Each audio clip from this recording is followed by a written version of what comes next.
Poblado de Tara, Telde. Lugar de gran interés arqueológico y en lamentable estado de conservación.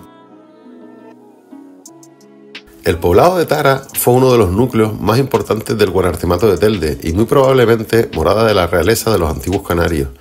La tradición oral recuerda la cueva más importante del yacimiento como la cueva del Faikán Guariragua.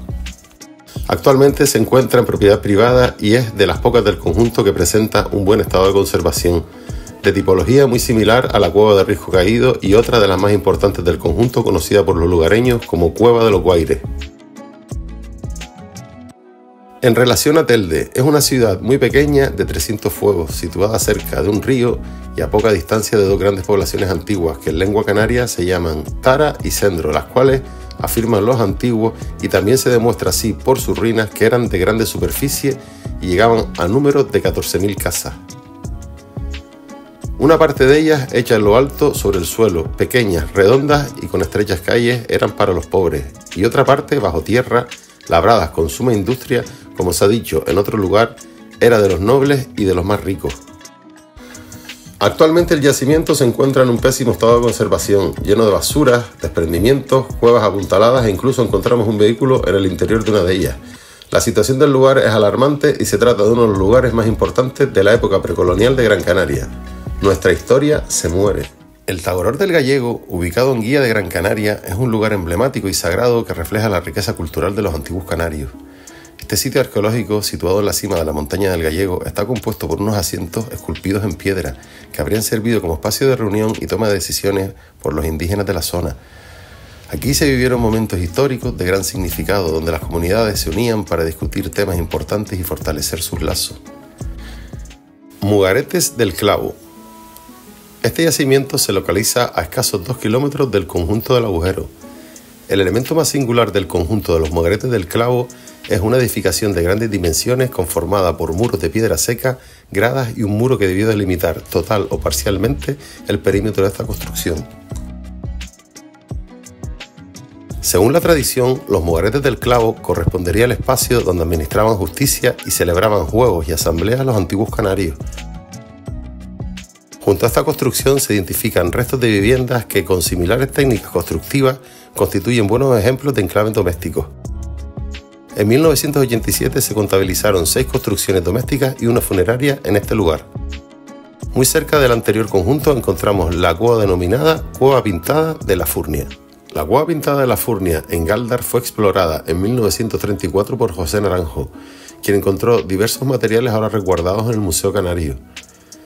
En 1942, Sebastián Jiménez Sánchez visitó el lugar y publicó sus observaciones en 1946. La cueva está situada a 1 kilómetro del barranco de Gáldar. En aquella época la cueva se usaba para guardar instrumentos de pesca, pero Jiménez sugirió al ayuntamiento de Gáldar que la adquiriera y así se hizo en octubre de ese año.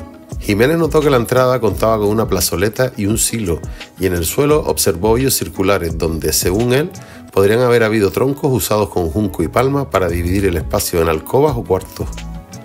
En las paredes se veían pinturas en tonos de ocre vivo y negro.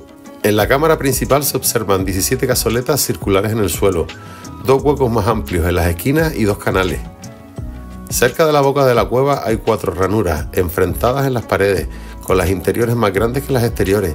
También se ve una ranura en el techo y un escalón de 10 centímetros en el suelo. Aunque la cueva parece principalmente pintada de rojo, los restos blancos serían productos de sales de humedad y el negro sería por ahumado.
Los Caserones, aldea San Nicolás.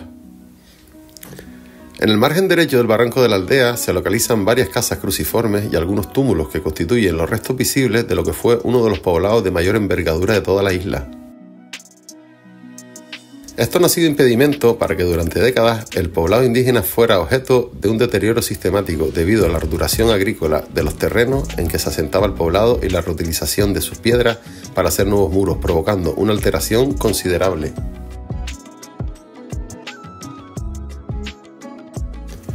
Como se decía, el poblado debió de constituir uno de los asentamientos costeros de mayores dimensiones de toda la isla.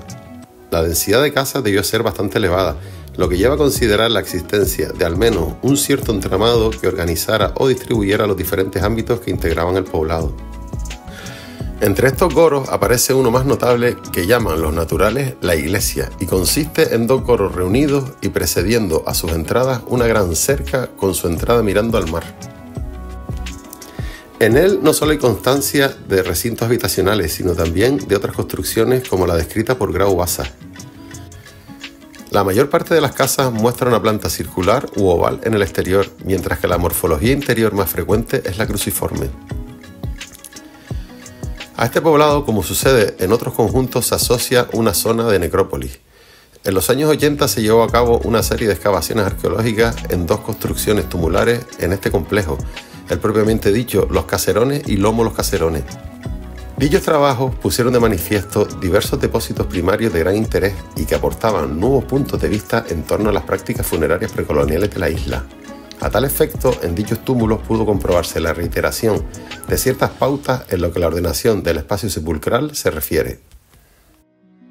Cuevas de Calacio, Telde.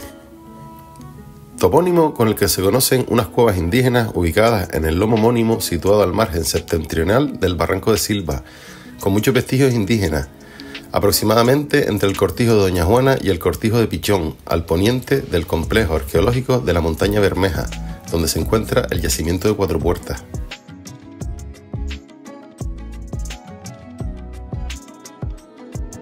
En cuanto al origen de este topónimo, no hay información contrastable sobre el mismo que pueda llevar a alguna conclusión, si bien podría tratarse de un derivado del nombre con el que se conociera alguna calera, dado que al naciente de las cuevas parecen encontrarse señas de una antigua extracción de cal y en la primera capa de sustrato se aprecian sedimentaciones calcáreas.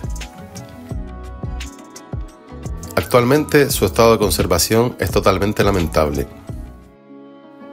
El actual pueblo de San Bartolomé de Tirajana, conocido antiguamente como Tunte, se encuentra en lo que fue un poblado indígena. Este asentamiento lleno de vida y cultura fue cruelmente invadido por los conquistadores castellanos tras la batalla del 24 de agosto de 1479. Bajo el mando del obispo Juan de Frías y el capitán Pedro Hernández Cabrón, los castellanos aprovecharon su victoria conseguida con brutalidad para imponer su control. El nombre actual del pueblo conmemora la festividad de San Bartolomé, sin tener en cuenta la tragedia vivida por los antiguos canarios. El poblado de Tunte, ubicado en la parte alta del valle, representa una de las expresiones más impresionantes de la cultura indígena canaria. En sus cuevas excavadas en la roca se refleja la habilidad y sabiduría de los antiguos habitantes para adaptarse al entorno. Estas cuevas incluyen viviendas, graneros para almacenar trigo y cebada, depósitos funerarios y pinturas rupestres, con zócalos de almagre rojo y puntos blancos, símbolos de su riqueza cultural y espiritual. La montaña de Rociana, donde se encuentra este valioso poblado, está en grave riesgo debido a la erosión y a los desprendimientos. Las cuevas, hoy inaccesibles sin equipos de escalada, reflejan el deterioro de un patrimonio que merece ser protegido y valorado por su importancia histórica y cultural.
Fortaleza es uno de los mejores ejemplos de poblado fortificado de la antigua sociedad indígena de la isla.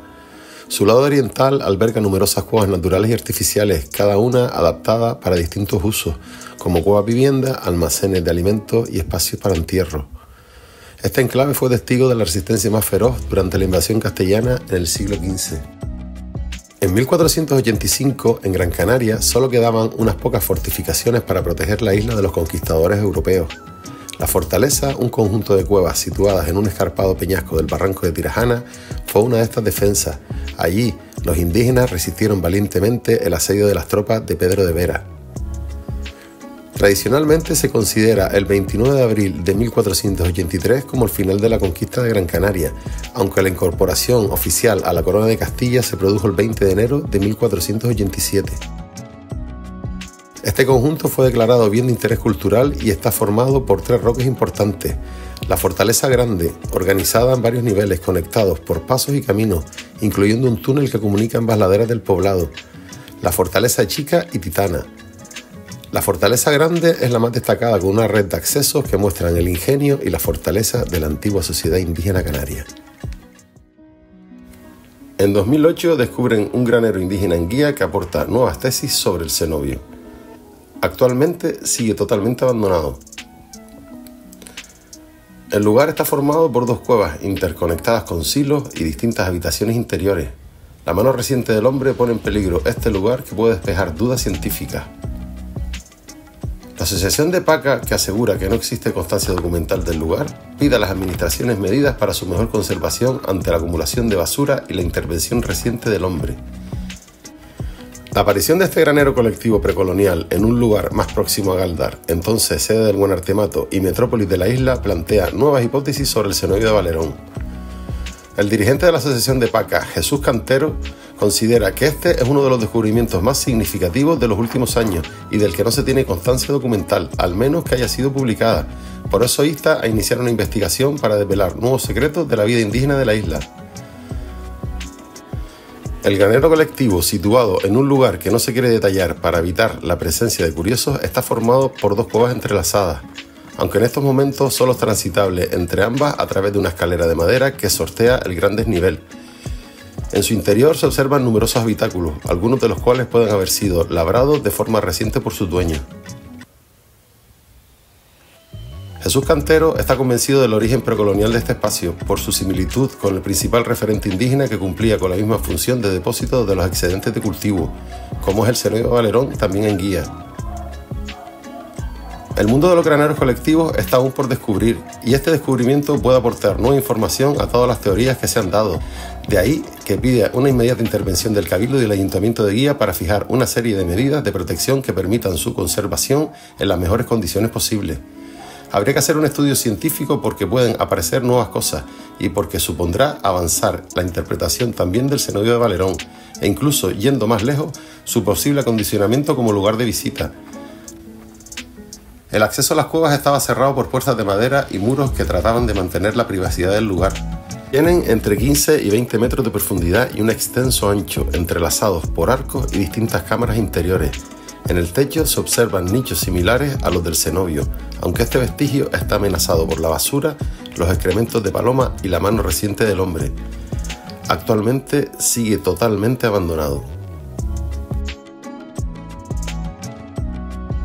El secreto de los antiguos canarios de Artevigua. Artevigua o Artevirgo, como le llamaban sus primeros pobladores, era uno de los mayores asentamientos trogloditas de la isla. Tras su invasión y conquista por la corona de Castilla en 1483, se le pasó a nombrar con el paso de los años Barranco Hondo, donde se mantuvo población indígena canaria.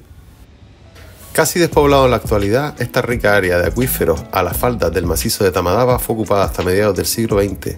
Durante este tiempo, la casi totalidad de sus casas cuevas artificiales fueron objeto de profundas remodelaciones para mejorar y adecuar sus condiciones de hábitat a los nuevos tiempos. Esta masiva reforma afectó asimismo al poblado de Risco Caído, a excepción de 2 cuevas que conforman el santuario y el marcador astronómico. Esta protección resulta más que sorprendente cuando se tratan de las de mayor tamaño y que ni siquiera sufrieran la más mínima alteración sustancial. El proceso de aculturación de la antigua Canarias originó que en 2 siglos los canarios olvidaran su idioma y ocultaran el templo sagrado donde oficiaban sus ancestrales ritos de fecundidad y fertilidad. Los expertos han concluido que este templo, ideado por una población aislada del mundo, no tiene igual en las 100.000 islas del planeta y, además, es el lugar del mundo con mayor concentración de triángulos púbicos rupestres del globo, herencia de la sociedad matriarcal de los antiguos canarios. Hasta 1 millar de vulvas femeninas talladas en la roca se localizan a lo largo de Barranco Hondo, desde Risco Caído a las montañas sagradas que se asoman a la caldera de Tejeda.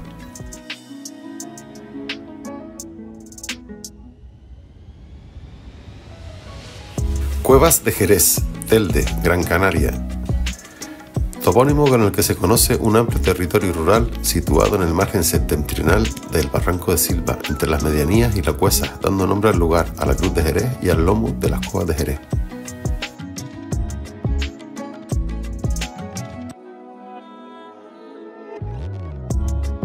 Se encuentra inmenso en un gran territorio con muchos yacimientos arqueológicos, tanto la propia montaña de la Cuesa como todo el cauce del mencionado barranco, y más al sur la montaña Bermeja y Cuatro Puertas, vestigios que nos aproximan a un gran poblamiento indígena con un importante aprovechamiento pastoril que se asocia al goro.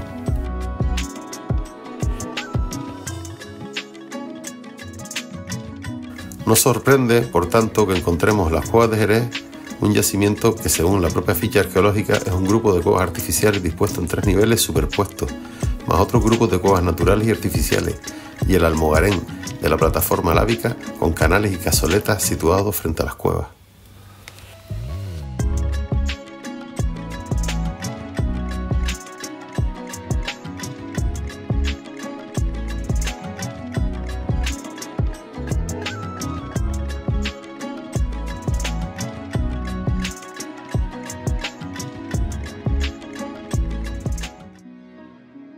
Cuevas del Palomar. Cuevas del Palomar es un asentamiento indígena en el barranco del Tabuco, en Ingenio, Gran Canaria. Este conjunto arqueológico precolonial, declarado bien de interés cultural, incluye un poblado con cuevas de habitación y graneros que fueron designados con topónimos por los conquistadores, quienes se inspiraron en su apariencia para llamarlos palomares. Los estudios sugieren que algunas de estas cuevas podrían haber sido habitadas tras la conquista, utilizándolas luego como refugio de palomas locales. El yacimiento está estructurado en 3 áreas con accesos tallados en la roca, con alrededor de 20 silos y cuevas naturales y artificiales, además de un corral circular en la parte alta. La palabra palomar puede tener origen en el comportamiento de las palomas endémicas de las islas, como la rabiche y la turqué, que anidan en riscos y lugares inaccesibles. Estas especies, actualmente en peligro de extinción, tienen costumbres de nidificación y alimentación que contribuyen al ecosistema de los bosques de laurisilva. El Barranco del Draguillo, ubicado entre los municipios de Ingenio y Telde, en Gran Canaria, es un lugar de gran valor natural, cultural y ecológico. Este espacio destaca por su riqueza paisajística, biodiversidad y patrimonio histórico. El barranco conserva importantes vestigios arqueológicos de los antiguos canarios. Entre ellos se encuentran cuevas de habitación y enterramiento, típicas de su cultura. Las cuevas de enterramiento son especialmente valiosas para comprender sus rituales funerarios y creencias espirituales. Estos asentamientos están perfectamente integrados en el paisaje volcánico del barranco, formando parte esencial de su identidad cultural. El barranco es una unidad geomorfológica bien definida, modelada por procesos volcánicos y erosivos a lo largo del tiempo. Sus principales características incluyen conos volcánicos alineados, paredes escarpadas y ecosistemas únicos que se refugian en sus laderas.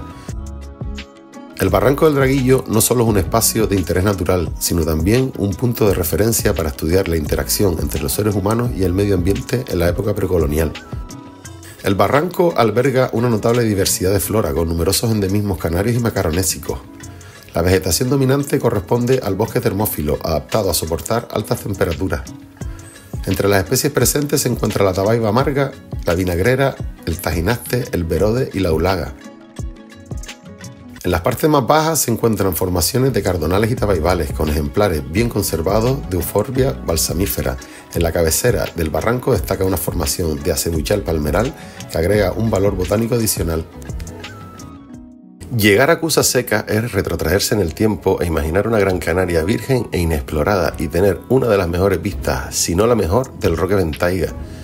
Pero también en este rincón de Artenara se puede testificar la importancia científica e histórica de uno de los reductos de una isla en la que otrora vivir en las cuevas era más habitual de lo que es hoy en día. Es junto a Cusa Verde y La Candelaria uno de los 3 pequeños caseríos que conforman la Mesa de Acusa, una organización que es bien de interés cultural. Hasta bien entrado el siglo XX, en los años 30, Cusa Seca tenía más vecinos que el propio casco de Artenara, y por eso, al darse un paseo por este poblado, se pueden ver casas que en su día fueron una escuela, la zapatería, la cárcel o el alambique. Es una trama que tiene un componente urbano de servicio que al visitante de hoy se le escapa de la mirada al entender que aquello era un poblamiento vivo, un poblamiento intenso. Apunta González, quien indica que por su trabajo ha entrevistado a vecinos mayores que le han relatado que cuando se asomaban encima de la cabecera en el lomo se oía el bullicio, el rumor de los chiquillos gritando, de la gente hablando. Es decir, estamos hablando de unas concentraciones vecinales que poco tienen que ver con la actualidad. El almogarén era un término canario que según los cronistas se utilizaba para designar los lugares de culto. Tenían casas donde se encomendaban al dios que estaba en lo alto, al que llamaban almogarén, es decir, casas santas, en las cuales rociaban todos los días con leche. En Gran Canaria tradicionalmente se ha utilizado el término almogarenes para referirse a complejos sistemas de cazoletas que pueden estar unidas por canalillos, aunque algunas veces aparecen de forma aislada. Por lo general, estos conjuntos de canales y cazoletas están excavados en las plataformas de toba volcánica, una superficie bastante plana. Además, tienen una disposición tal que, especialmente cuando las cazoletas están conectadas por canalillos, cualquier líquido que se vierta en una de ellas se desplazaría hacia la siguiente. Normalmente, debido a su disposición y ubicación, se utilizaban para contener agua de lluvia o la que provenía de algún manantial cercano. No obstante, no descartamos que algunas cazoletas fueran empleadas para recibir leche durante los rituales que los canarios realizaban en busca de la lluvia. Las cazoletas suelen tener formas ovaladas o circulares, aunque también existen algunas cuadrangulares y de otras formas. Sus dimensiones varían, pudiendo alcanzar hasta 50 centímetros de diámetro o ser tan pequeñas como 2 centímetros. La ubicación también es variable, encontrándose en plataformas de toba cerca de los barrancos como las de Jerez y el Baladero, en Telde, o en lugares más prominentes como los roques y montañas y en las zonas costeras. Entre los ejemplos más conocidos se encuentran los conjuntos de cazoletas de Cuatro Puertas, Ventaiga, Risco Caído y Amurca. También se han encontrado complejos de cazoletas en el interior de ciertas cuevas naturales y artificiales, excavadas en los suelos de las mismas, como la Cueva Pintada de Galdar, la Cueva del Rey, la Cueva de la Montañeta y la Cueva de Risco Caído, entre muchas otras. Algunos autores han sugerido que estas cazoletas eran agujeros para postes destinados a dividir el espacio interior de las cuevas. Sin embargo, la distribución de las cazoletas descarta esta teoría y se le atribuye una función más bien ritual.